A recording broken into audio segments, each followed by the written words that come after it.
Hello everybody, welcome back to the channel. It is me, Jordan Young. This is another Bussin' Certified Hood Classic, no cap on God. Today we're going to be recapping some of the biggest sneaker news stories that have revealed themselves unto us over the past few days, including some of the most recent sneaker releases. Let's start off by recapping the exclusive access that went out here in the UK and the EU around, the shoe that has taken like an entire month to wheel out and roll out, the Undefeated 4'S.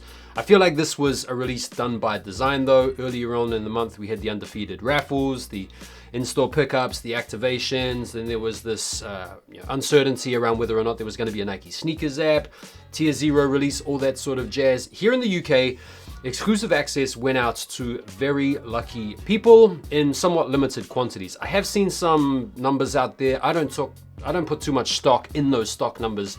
To be fair, I have seen a few dubs floating around, and this has affected the resale prices in the resale market. So at the start of the month, these things were going for over £600, as you guys will remember. Now they're down to around £300. I feel like the prices are going to continue to dip as well, maybe to around that £250 mark. I don't see them going for retail or under, but it does beg the question, will there be another Nike sneakers app release here in the UK and the EU where it's like a draw or a first come first serve type thing? I'm not sure. That could have been it for the UK and the EU. You guys over there in the US still have the potential EA to look forward to around the 28th, this upcoming week to look out for. So me personally, I feel like that probably was it. The EA is done now. The UK and the EU have had their fill of the Undefeated 4'S. You guys still have your sneakers app to go over there in the US, and I feel like that would be completely in keeping with the release itself. They wanted to make this release still special. They wanted to honor the legacy of one of the greatest retros of all time. So I feel like this will probably be it. I hope that I'm wrong, because I would still like to come up on a pair of these. £210 was the retail, which is a little bit more pricier than your regular inline retros. But hey, the good news is, if you did want to come up on a pair of these in the resale market, they're not wild. And if you did feel like you wanted to, this next week is probably the best time, because give it another couple of months, prices will probably jump back up again, a little bit like the Brick by Bricks have done in the past. Another one of the big releases that went down this week that I think maybe caught a few people off guard were the Air Max 1000s. There were two releases, the oatmeal colorway and the black pair. And I feel like people have like switched up on this shoe a lot. The anticipation has been building for a long time, as we know. A lot of influencers, myself included, have been seeded out pairs of these to share around and stuff. And when the drop went live, hardly anybody, it would seem, was able to cop. And if you look at the resale market on these things currently, bro, it's wild. The prices are nuts. People are trying to pay like £1,000 for the oatmeal colorway in the UK 9, UK 10. Last sale, £1,300. Someone paid $1,500 for these oatmeals, and then here I am out there in the forest with these things and playing golf in them, bro. So I feel like the atmosphere has changed a little bit in the sneaker community with reference to this specific pair, and I would just point to Zellerfeld's latest posts where they posted up the black pair and the oatmeal pair. A lot of people have been saying this post is tone deaf. Nobody was able to cop these. And so due to the limited availability of these, people have been put off of them. But I maintain this. Just wait it out. Just allow for the FOMO to pass. Don't worry about this colorway or the black colorway. There will be more colorways coming out further down the line that are gonna be made way more accessible. This is just part of the hype. This is what they do with most new shoes. Bring it out in a limited fashion initially, seed it out to the celebs and the influencers, get people gagging for them, and then when they drop an inline colorway, everybody's gonna wanna be about it, and soon enough the hype will fizzle off, and in a year's time these are the types of shoes that you might well see on sale and wonder why people ever got super hype about them. So yeah, that is an interesting development there. Another big release that went down were the Adidas Jellyfish sneakers.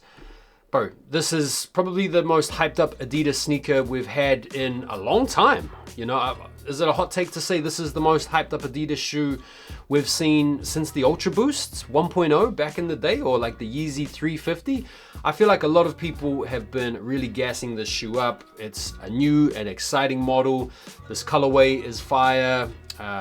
250 pounds or 300 bucks is a little bit wild, but when you look again at the resale market on these things were well up over $1,000. Now that people are starting to get their raffle wins, now that people are starting to take their dubs, the prices have dipped down, but they are still expensive, man. 563 pounds or 600 bucks in my size.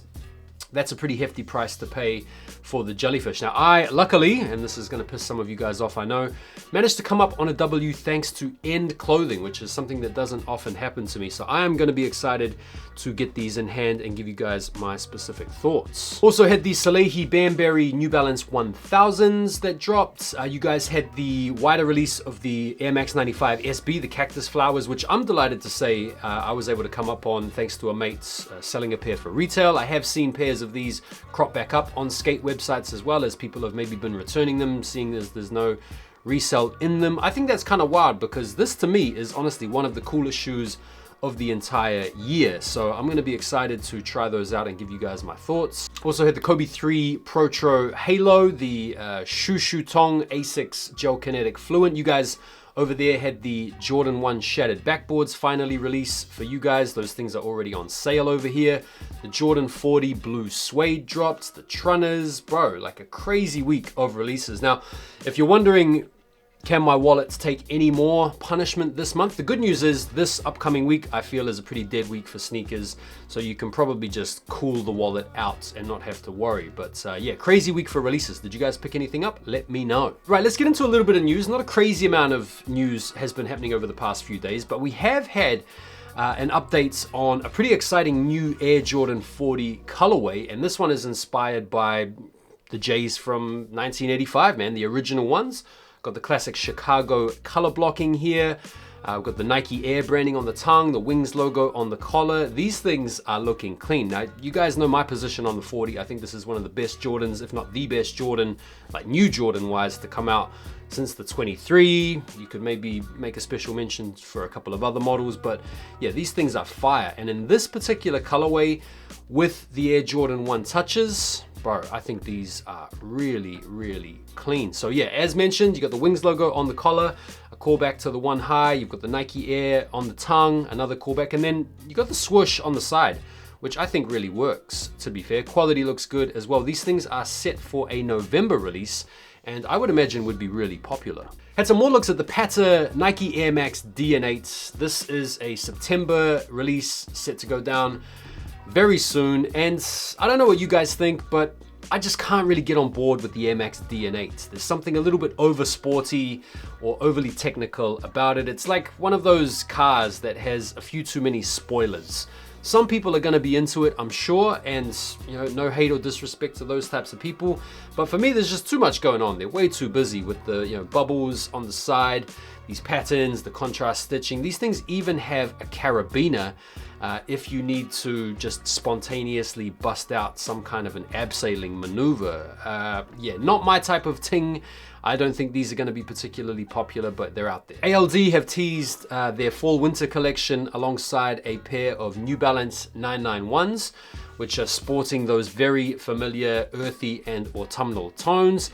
I've seen a few yawns and a few sighs out there from people kind of labeling this as a pretty predictable type of colorway, as well as a particularly predictable model in the 991. But listen, at this point, ALD, who are basically just a rebranded Ralph Lauren, sorry, this is what you would expect, right? I do think it is a clean shoe. I've had some really good looks at the Travis One Low Fragments collab.